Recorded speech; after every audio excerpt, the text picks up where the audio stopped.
Bueno, muy bien, acá nos pasamos en el corte con mi compañera, con Anita, también hablando sobre la película documental de Alejandro Hartman, que se llama Los Menéndez. Bueno, esta es una película que está en Netflix, que según lo que tenemos entendido, para la plataforma es un éxito global, no solamente... Porque además no es un tema que atañe a América Latina ni a la República Argentina, sino es algo que sucedió en los Estados Unidos. Por lo tanto, en realidad parece que esto ha sido un éxito y es un éxito global. Tenemos el agrado de estar con su director, con Alejandro Hartman, que es argentino. Yo la vi anoche, la verdad no la había visto, me conmovió. Debo decir que me conmovió profundamente, sobre todo la parte del final, ¿no? Cuando uno advierte que hay un cambio de época y el director visualiza incluso esos mojones de lo que significan los cambios de época. Alejandro, estás allí del otro lado, te saludamos. ¿Cómo estás? Hola, ¿qué tal? ¿Cómo andan? Buenas tardes. Buenas tardes. Sí, la verdad que es súper interesante cómo armaste el documental. Primero, felicitaciones, ¿no? Por tremendo laburazo, sin duda. Y la primera pregunta es un poco cómo llegaste a esa producción, a acercarte a esta película, cuando evidentemente la temática, porque vos ya participaste de otras, como la del Carmel, digo, pero que eran temáticas más locales, más nuestras, ¿no? Y en este caso te fuiste y te acercaste a la investigación de este caso estadounidense. ¿Cómo llegaste allí? La verdad que sorpresivamente, yo estaba trabajando en la película de el fotógrafo y el cartero, El crimen de Cabezas. Estaba medio terminando esa película y en un momento recibí un mail de una productora norteamericana, un mail en inglés. Me puse a googlear un poco, me pareció que era una productora con muchas producciones para plataformas importantes y que inclusive tenía algunos documentales, en particular un documental que yo había visto y que había usado de referencia cuando había hecho Carmel. Entonces eso me llamó mucho la atención. Entonces tuve esta reunión, todo en inglés, me querían conocer, habían visto Carmel, efectivamente, y les había gustado mucho. Yo sabía que Carmel había funcionado bien acá, en Latinoamérica en general, y que había llegado a Estados Unidos. Esa información la tenía, pero pensé que era más para un público latino, y esta era una productora así bien gringa, llamémosla. Y bueno, les interesó, y bueno, en una segunda reunión me propusieron esto, sobre este caso que yo había oído nombrar, pero muy poquito, y en todo caso me había llamado la atención más por su parecido con los Joclender, pero no lo conocía mucho, así que me puse a investigar, me di cuenta que era algo muy grande, muy importante en Estados Unidos, digamos que era algo muy, muy famoso allá y que era un gran desafío, porque además se habían hecho muchos otros documentales, así que me subí al barco. Te voy a hacer una pregunta, capaz que, no sé si es, capaz que es un poco complicada y es simple a la vez también de responder. ¿Alguien te marcó una línea de por dónde debías ir? No, la verdad que no. A ver, cuando yo trabajo en cualquier producción y en especial cuando no es una idea mía, obviamente uno trabaja con otros, trabajas con los productores que si te están llamando con alguna idea preconcebida de por dónde viene. Entonces, obviamente siempre hay un ida y vuelta y uno trabaja con otras cabezas creativas, que lo lindo es cuando los productores son también creativos y le meten cabeza. Lo que pasa pero no es que alguien me bajó, una línea y me dijo, no, hay que hacer esto de esta manera. Sí. Al revés, yo tiré muchas veces de la piola bueno, pero tenemos que tener algo diferente porque ya se hicieron otros 20 documentales sobre este tema, tengamos a los dos hermanos, tengamos a la fiscal. No, para nada. Lo que sí hubo, y eso sí, digo, si tu pregunta va un poco a cómo es trabajar ahí en Estados Unidos o más en Hollywood, sí, yo tuve mucho control y mucha libertad hasta hacer mi primer corte, lo que se llama el primer corte, que es como el corte del director, y después ya lo tomaron más los productores. Entonces lo que finalmente se ve tiene más la mano de los productores. De cualquier manera, yo estoy muy contento porque dio muchas vueltas y tuvo, así se editó durante casi un año y medio y terminó siendo re parecido al mío. Así que... Claro. Se lo preguntaba, perdón que haga esta aclaración, porque la pregunta parece media venenosa, pero en realidad como la historia está cruzada por una especie de River Boca, respecto de las motivaciones de que tuvieron los hermanos a la hora de cometer este episodio y muchos americanos no le creen y otros tantos, como se muestra al final de la película, empiezan a creer que realmente la historia fue así. Digo, si eso no fue un condicionante, ¿no? Porque nosotros comparamos con la serie también. sí, lo era y sí había, sí, en ese sentido sí había una mirada, si querés, a ver, pero nos pasa en todos los proyectos. En Lógico. Carmel nos matábamos Claro. Claro. internamente. O sea, eso te pasa. Te encontrás con algunos que están como muy a favor de un lado. Yo soy muy del camino del medio, entonces Sí. estoy siempre como ahí surfeando, creyéndoles un poco a todos y un poco a nadie. Pero sí había una mirada que coincidíamos, que si querés llamarla, acá en la Argentina sería un poco más progre, en Estados Unidos lo Mm, llamarían liberal, mm, Claro. pero donde, digo, sí coincidíamos con la productora, conmigo, y me parece que la gente de Netflix también, en que había una mirada un poco distinta de la de los 90, que todos nosotros entendíamos que habían mm, pasado cosas en el mundo y que por lo menos había que analizar este caso tan conflictivo de un crimen, pero al mismo tiempo con una denuncia de abuso sexual infantil tremenda mm. y horrorosa, que la teníamos que mirar por lo menos con otros ojos. Entonces un poco, ahí todos coincidíamos en una mirada, así que es un poco más progresista o compasiva respecto a los hermanos y a lo que sucedió. Ani. Sí, yo te quería preguntar, Alejandro, ¿cómo estás? Soy Ana. Te quería preguntar acerca de qué opinas sobre, por ejemplo, hace un tiempo salió la serie de Ryan Murphy sobre el caso, una serie ficcionalizada con otro paradigma, con otra creencia. ¿Qué opinas acerca de estos casos que son tan graves, que tocan temáticas tan fuertes y esa ficcionalización que termina un poco quizás Banalizando. banalizando o perdiéndose el eje o también confundiendo? A ver, la verdad que no la terminé de ver la serie, la empecé a ver, me parece muy bien realizada. La verdad que la debería terminar de ver para Mm. opinar sobre la serie de Ryan Murphy en particular. Ahí además es un caso que yo conozco bastante en detalle. Eh, a ver, no, yo no tengo una mirada negativa sobre eso. A mí me encanta la ficción también y me parece que es parte de la forma de acercarse también a estas historias, porque justamente estos casos, si querés, los llamamos casos policiales o judiciales, en parte también son tan atractivos para el público porque son buenas historias, porque son grandes historias. Y a ver, y es como si hubiese dos lados distintos de cómo enfocarlo. Yo, de alguna manera, que tengo un interés, si se quiere, más Mm. sociológico, o no sé cuál es la palabra, pero desde el documental digo, a mí lo que me importa es aquello de lo que habla la historia. Si la historia nos ayuda a reflexionar, digamos, a mí me gusta eso, abrir los ojos a pensar la sociedad y a pensar la realidad. Eso es lo que a mí me interesa Claro. y me parece que hay algo en el documental que siempre tiene que ver con eso. Entonces, yo me agarro de la historia, en algún sentido, para poder invitar al espectador a pensar todas estas cosas. Pero por otro lado, estas historias son buenísimas y yo me agarro de una historia que es buenísima. Entonces Claro. también entiendo que haya quien le resulta atractivo tomarla como un inspirador de la ficción, que se parece un Mm. poco a la realidad, pero no, y poder fantasear un poco sobre eso. Entonces sí, claro, en el medio hay también una historia real de gente que sufre y de gente que fue asesinada y de chicos que fueron abusados. Hay unas historias muy, muy densas, pero bueno, también se las puede ver desde ese lado. Y yo creo igual a ver, pensemos que grandes cosas de la historia, digo, todo termina siendo intermediado al final. Entonces en algún lugar, creo que para entender estas historias del todo y entender el caso y sus implicancias, creo que las dos cosas ayudan, que está bueno ver las Sí. ficciones, está bueno ver los documentales y fantasía. A veces la fantasía te hace pensar en vueltas de tuerca que no habías pensado y ver las cosas de manera distinta. Así que Mm. yo no estoy en contra de por sí. A veces hay porquerías, obviamente. No digo que este sea el caso para nada. A veces hay Alejandro, porquerías y a veces a no. mí me da la sensación,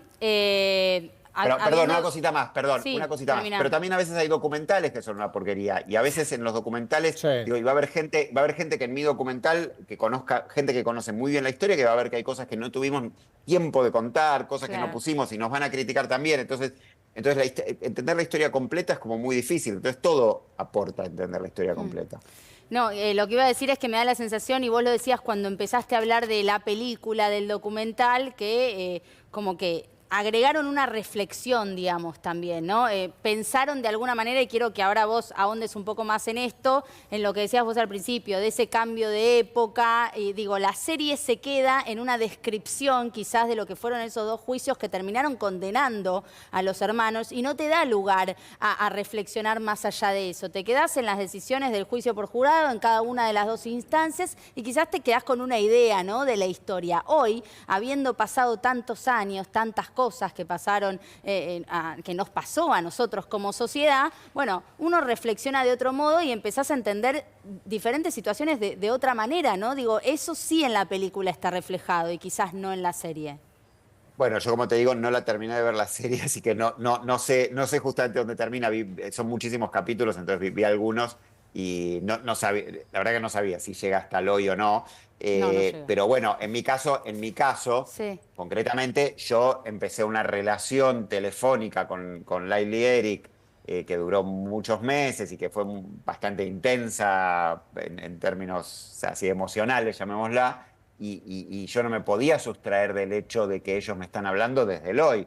No son Claro. los chicos ni los chicos que fueron abusados, ni los chicos que mataron a sus padres cuando tenían 18 y 21 años, ni los chicos que entraron a la cárcel cuando tenían 20 y poco, sino que son unos señores que son un poco más grandes que yo, arriba de los 50, y que han pasado 30 años en la cárcel. Entonces, eso no lo podíamos obviar.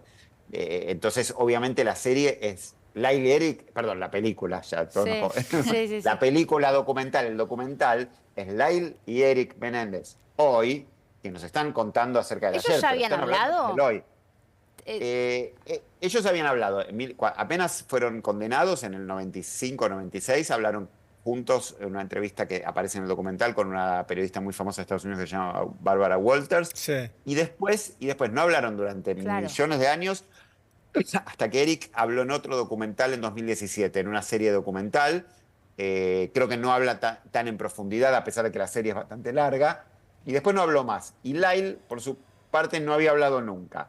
Entonces esta fue la primera vez que habló Lyle, y que al mismo tiempo también habló Eric en la misma Ahora, peli. vos sabés cuál es la sensación que tuve cuando yo dejé. Bueno, tuve muchas sensaciones, ¿no? Pero una muy fuerte que tuve cuando terminé de ver la película es que los que aprietan el gatillo para matar a su papá y a su mamá son dos nenes. Son esos dos niños que fueron, según lo que ellos cuentan,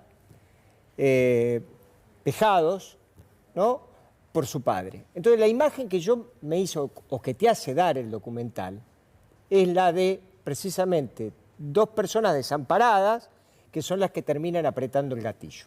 En algún punto eso, por eso ahora viene la pregunta, es manipulatorio en cuanto a las sensaciones.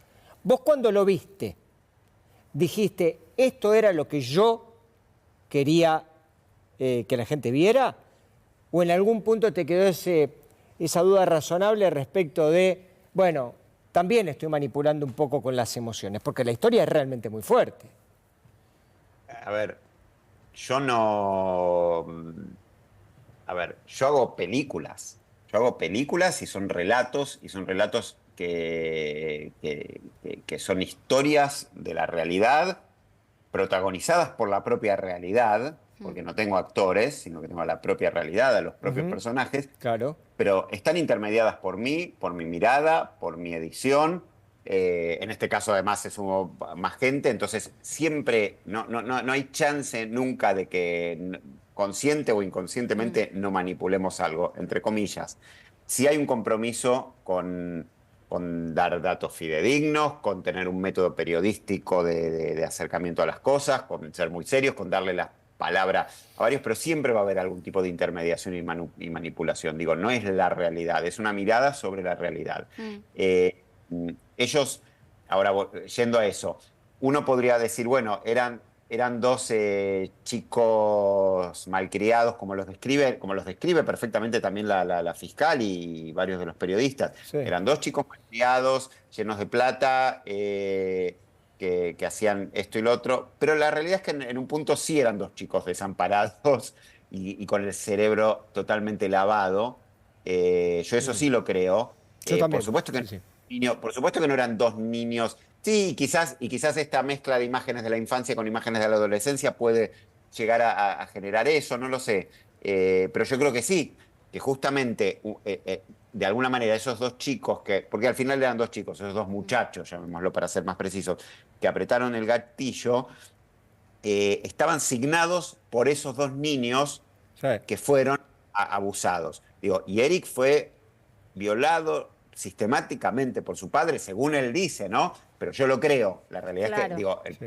yo creo en eso, yo le creo a Eric. Entonces, Eric dice haber sido abusado y violado sistemáticamente por su padre desde los 6 años hasta el día mismo en el que apretó el gatillo. El Sí. caso de Laila es distinto porque sucedió entre los 6 y los 8 años.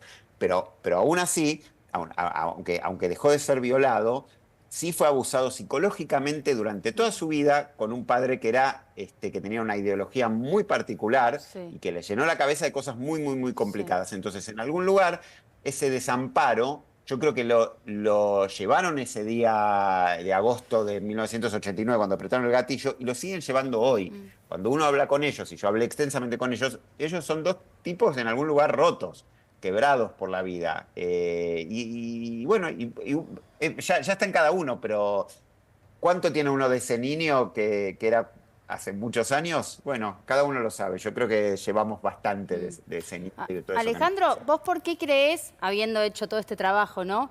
Que en su momento, así como vos decís, él lo cuenta y yo le creo, y nosotros acá nos pasa lo mismo, pero ¿por qué crees que después de esos dos juicios, uno anulado y el otro que efectivamente lo sentenciaron, la sentencia fue culpable para ambos, ¿por qué no les creyeron? ¿Qué pasaba en ese momento que quizás, y por qué ahora nosotros lo estamos interpretando distinto? No es que fue anulado el juicio, simplemente que el juicio quedó empatado. el y primero. Claro, no es que lo anularon, sino que al juicio al quedar empatado Claro. no puede seguir, no se llega a un veredicto y, Claro. y Hay que hacer un nuevo juicio. puede no quedar libre. Sí, Eso. o quedar libre. Eso depende de la fiscalía. Si la fiscalía decide pedir un nuevo juicio o si no quedan libres, porque no se llegó a ninguna conclusión. ¿Por qué no les creyeron? No, justamente creo que la clave está en el primer juicio. En el primer juicio en el cual se pudieron presentar las pruebas, pero más allá de los alegatos y las miradas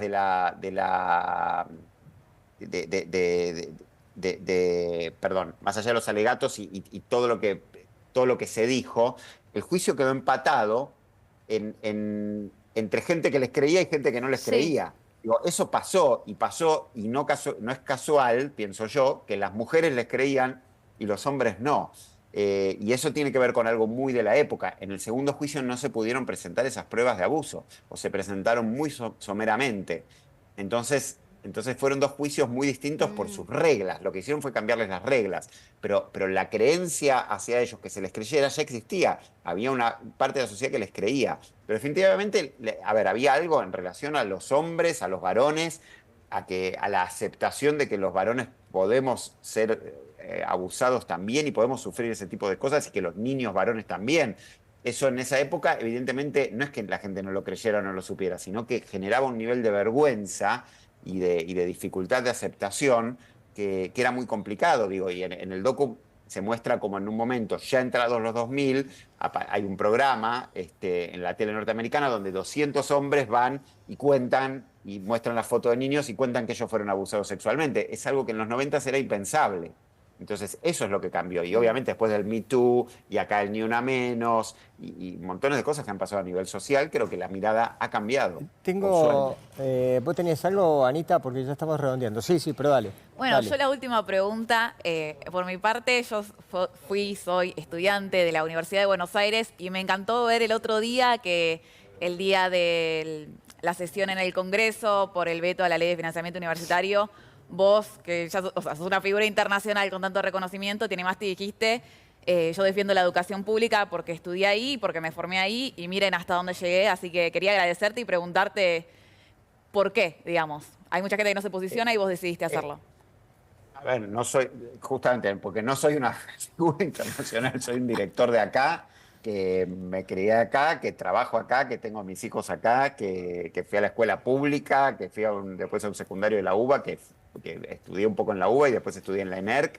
y que hice gran parte de mi carrera gracias a mi esfuerzo, porque laburé un montón y laburé en el sector privado 1.000 millones de veces, pero también gracias al apoyo del Instituto de Cine, que es algo sin lo cual no habría cine y no sabríamos ni filmar la mayoría de nosotros, porque la cantidad de oportunidades que hemos tenido gracias a eso es muy difícil de explicar, y también a los medios públicos, porque trabajé un montón en Encuentro, en Deporte TV, en montones de espacios de medios públicos que me dieron montones de oportunidades en cosas que fueron además exitosas, y entonces me parece que ante un ataque tan desmedido como el que está habiendo a la educación pública por un lado, pero en lo particular en lo que hace a mi persona, al Instituto de Cine y a la industria cinematográfica en general y al mundo audiovisual, ante ese ataque yo tengo que sentar posición, y me parece que justamente si le puedo devolver algo a todo eso que esta sociedad en la que yo creo y este estado en el que yo creo me ha dado, es, bueno, pienso que si llegué ahí y puedo tener un lugarcito de nombre o de cierto renombre, bueno, lo voy a utilizar para eso. Porque además, sinceramente, yo veo un link directo. Hay un link directo, o sea, para que yo haya llegado a hacer eso ahí, hay montones de colegas que han trabajado conmigo, montones de técnicos, montones de gente súper talentosa que en este momento está prácticamente sin trabajo, porque el Instituto de Cine está paralizado, literalmente. El problema que ese tipo de interpretaciones hoy para el presidente es más o menos como la frase que él resume diciendo zurdos de mierda, ¿no? Entonces, pero bueno, podríamos seguir un rato largo. Me importa dos pepinos que me digan lo que quiera, yo le puedo decir otra cosa. Es que no es, soy bastante, podemos hablar largo rato. Sí, seguro, podríamos hablar creo largo. que soy más liberal que él, pero bueno. Bueno, pero te digo la verdad, sería interesante, independientemente de tu trabajo como cineasta, poder compartir algunas cuestiones, porque hay como un travestismo respecto de lo que significa lo ideológico con la defensa de aquello que en realidad es una catapulta para transformarnos después en un país mejor. Entonces, digo, son cosas que me parece que dan para el debate. Todo es político, como siempre se dice, ¿no? Todo es político, pero al mismo tiempo, digo, tenemos que construir una sociedad y solo lo podemos hacer hablando y compartiendo cosas y con un Estado. Digo, pero bueno, es como súper largo eso.